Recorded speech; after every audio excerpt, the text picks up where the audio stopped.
I'm very excited to have somebody I consider a friend in studio, one of the few freedom fighters for truth out there from an organization that really does the work that most of the media should be doing, and that is, of course, Judicial Watch. And we have with us Chris Farrell. Chris, welcome to America First. Thank you very much, Seb. Great to be with you. I usually tout people's Twitter handles when they come on board. I want to give them as much love and exposure. But this man is a former military intelligence professional, so he has a low profile. He has a completely negative profile on social media. So just follow Judicial Watch at Judicial Watch, and the website is judicialwatch.org. We're going to talk about all the stuff you've uncovered lately, but I have to ask you, my colleagues want me to ask you, we have allegedly, this is news to me, over 100 events are planned across the nation. #resist. These are this weekend's impeachment rallies. Chris Farrell, do some people in America live in alternate universes to you and I? Look, this is just a publicity stunt and a fundraising gimmick. And unfortunately, just by the fact that you even mentioned it, you're actually contributing to their mania. This is not to be taken seriously. This is just nonsense from a certain sort of Bolshevik cell on the left who, unless a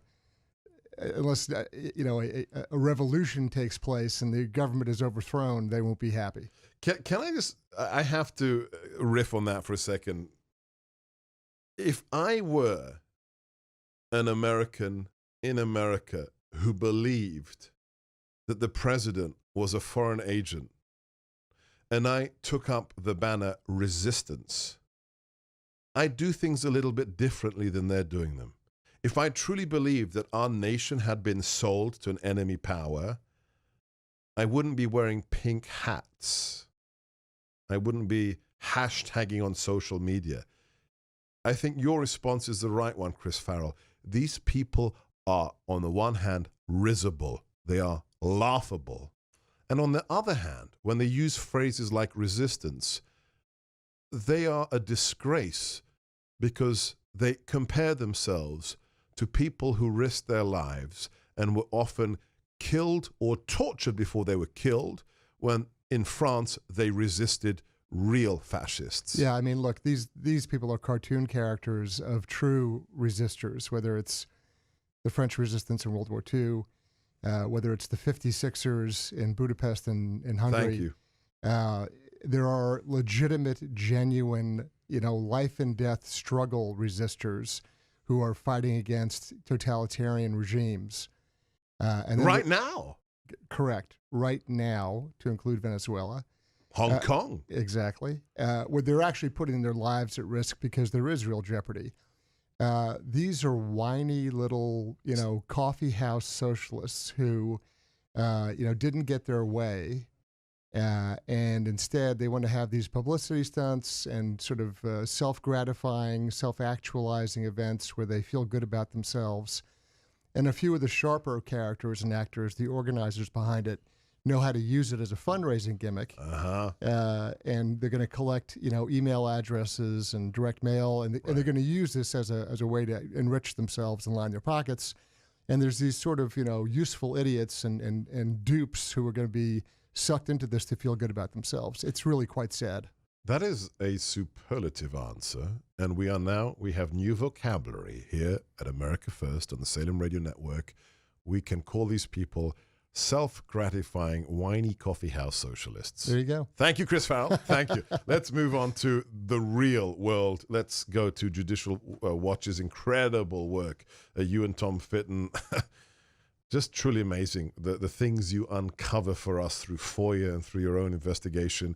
Could you summarize for our listeners across the country on more than 300 stations, affiliates, and platforms, what is this latest finding with regards to the State Department emails, and what did they tell us about coordination between the last administration and the people responsible for the opposition research file that some call the Steele dossier, Chris Farrell? Well, everyone's familiar with sort of the litany of names out of the Justice Department and the FBI. So whether it's Strzok, Page, Comey, McCabe, and there's about a dozen more, who are sort of the principal actors in this coup conspiracy to undermine or to target candidate Trump, transition of, President-elect and then President Trump. What we have now discovered and discerned at some detail is that effort was not constrained simply to Justice Department of the FBI, but now we see a rather elaborate set of contacts and back and forth at the State Department. And it's headed up by Victoria Nuland, who's a principal character in the saga, as well as another gentleman by the name of Weiner, and so W-I-N-E-R. And in this case, we see contacts with Christopher Steele.